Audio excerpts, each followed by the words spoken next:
Good morning, afternoon, evening, Mish fans again, and here we are for the Mish interviews, and the ghost will never go. Actually, the ghost is going to go very soon, as it goes. Probably has already gone, actually, by the time you actually see this.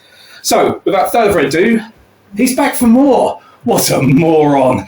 We welcome back Steve of Hybropsyche, and this time he's doing the book's 3 short stories. We didn't do that very well. 3 short stories, just tell us the title, Steve. 3 short stories for kids aged 11 to whatever. Right, thank you very much. You should have just done this interview yourself, really. Right, so stuck that chloram on the end of your foot or something. Yeah. So, tell us a little bit about this, please. Okay, well, it's about 3 short stories. Just to interrupt there, sorry about that. I ask you sort of like a question and I interrupt you. Victoria artwork again, Victoria Thorpe. And yes, definitely. So, she's also available on various websites. She's got her own website. Is it Etsy? They call Etsy? It might be, yeah. I remember Victoria Thorpe art one. That's the only one I remember. Yeah. She's on Facebook. I don't know if she's on Twitter, is she? Instagram, definitely, and she does have her own website, webpage. I think it's that Etsy thing, or Etsy, however you pronounce that. But so check her out, because she will do artwork for you as well, actually. Yeah. Like she has done for us. Yeah, no, she's done a grand job there. So, definitely. She's fantastic. So anyway, without further ado, back to the original question. Tell us a little bit about this book. Excuse me. Okay.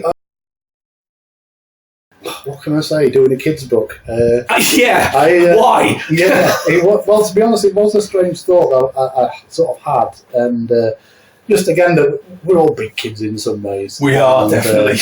I did actually write the story. The stories actually appear in the opposite order to what I wrote them. So the first story was which is the last one, called Jack B's Destiny. Yeah. And kind of involves what we got with that one: labyrinths, fairies, witches, a flatulent guardian, and lots of different characters in there. It's kind of what can you say? It was set in the situation where the kind of sad bit in your life where you have to stop being a kid and go into adolescence. Yeah. And so it kind of had that situation where he was still the Jack B, which is it was his nickname, but that was he was still painting his caves with talismans in, and all this kind of thing, and making models and having figurines. And his sister were a couple of years older, and she was a pure sort of adolescent, and something respect and all that. So in the end, something happens where she basically makes him run away, and in that sort of situation, it becomes his life where he's gone into an old quarry, and what happens from that point on is where he's actually in this new life with the fairy witch queen called the fairy queen called the dark hair. Okay. And another character on there, on the left, is one called Sutto. He's a kind of grey area character. He is in for himself, but he kind of, after a while, gets a bit of respect for Jack B. I got that. I got the Sutto character. Well, the name mainly from a childhood nightmare situation that I might come on to later. So in that case, that's that story. I don't want to go too much into it again. It's lots of labyrinths, lots of colourful characters in there for that one. The one before it is now it's just called A Wacky Flight. And it was used in a combination as when you first get to meet the Jack B character, and you start to realise something about him, because basically him and a few friends some more cynical than others, want to start building a flying machine. And they start building it, and it is called the Wacky Flight. And they start building it from a gazebo and using solar power panels and generators and, you know, pedal dynamos, all this kind of business. It does actually work, but it seems that the Jackby character has got some influence on why it actually does fly and fly in an ordered fashion. So that's that kind of story. So the first one, I've always wanted to do this, is to set a story as you would normally do lots of magical, ghosty kind of stories. They always seem to mean a lot more if they're set in yesteryear. You know, I mean, ghosts in skyscrapers and, you know, and that type of thing, or, you know, in a council house or a semi-detached, in, you know, or whatever. It's not the same. It still always feels better when it was in a kind of a mansion type of situation. And so there are a couple of characters that visit there. The thing's set in the 20s. It's kind of this... The kind of background story as well to it is where there's this family called the Isherwaites, and that's the name of the story, the Isherwaites,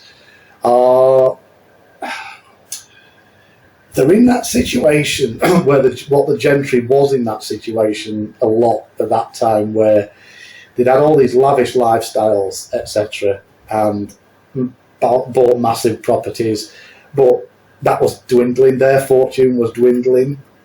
So it was going to come to a situation where they just have to live in the village.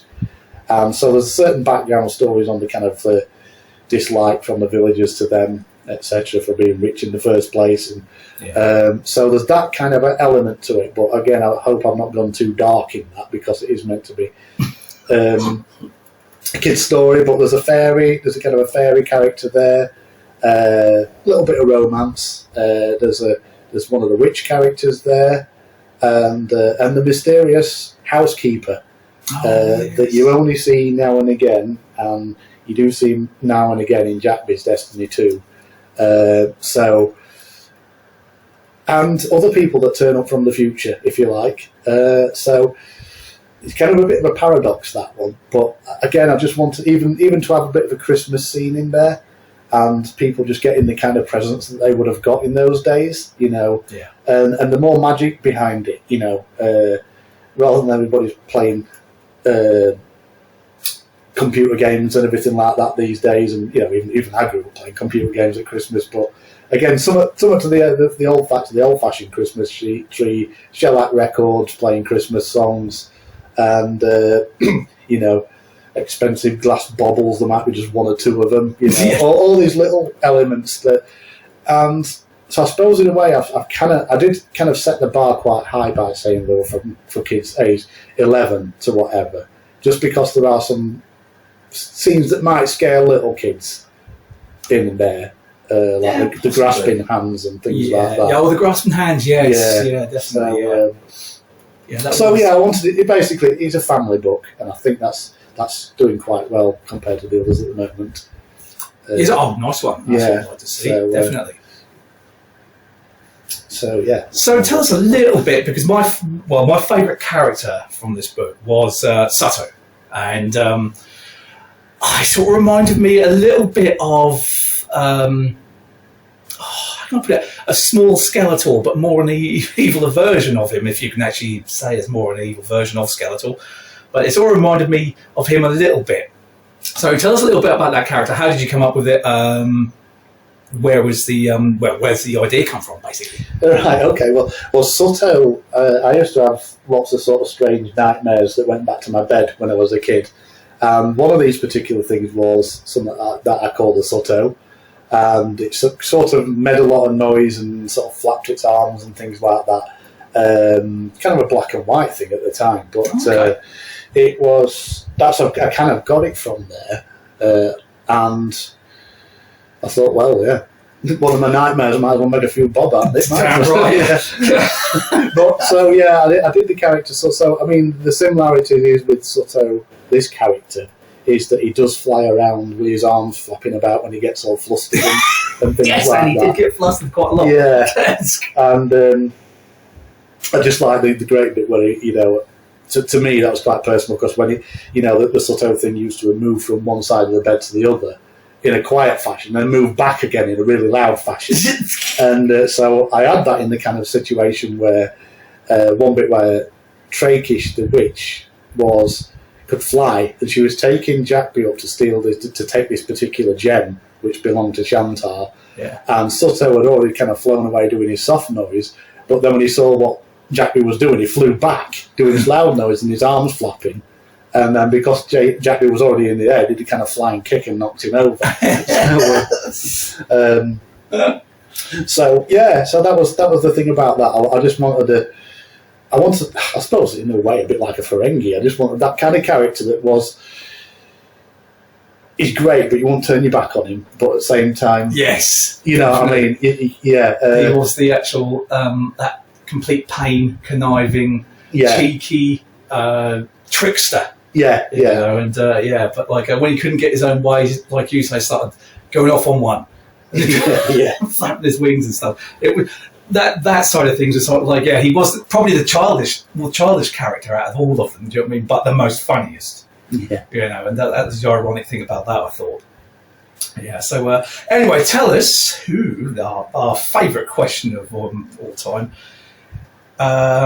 You got plans to have this on audio at some point in time? I know you have, as an audio file, book, whatever. And who would you like to read it? Anyone? Could it be anyone? Anyone famous? If you could afford to pay them. Yeah. I think there's an opportunity here for 3 different readers. Definitely.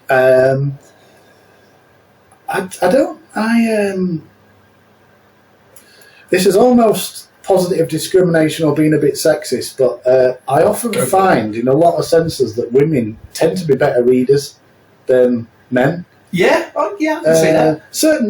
It depends what the kind of thing. I think, say for example, he's knocking on a bit. Okay. He was a good reader for, he did read some of the Star Trek stuff, but certainly when he was doing the more menacing characters and the darker stories, he was really good for that. Yes. But I think with this one, it's not so much. I won't particularly say it doesn't necessarily have to be English people that do it. Again, American people, British people, should I say, not English, but yeah. The idea of if 3 different people read each story, that would be quite interesting. That would, well. So excellent, nice one. So, anything to add to that? Is there anything you'd like to say or not say? Book, no. Okay. So basically, our end piece is always pretty much the same. So we go into the book like this, and I always miss that. That's there, and and say on Kindle, Yeah, well, because it's doing very well at the moment. So, it's on Kindle, on the Water Spoons. No. Why can I not get that book right? Waterstones. I've done it again. God. You can tell I don't go into bookshops very often, can't you? Or you could go in any shop and ask for it. Yeah, just go into any shop and ask for it. So on that note, we best leave it there. The mission is failing badly.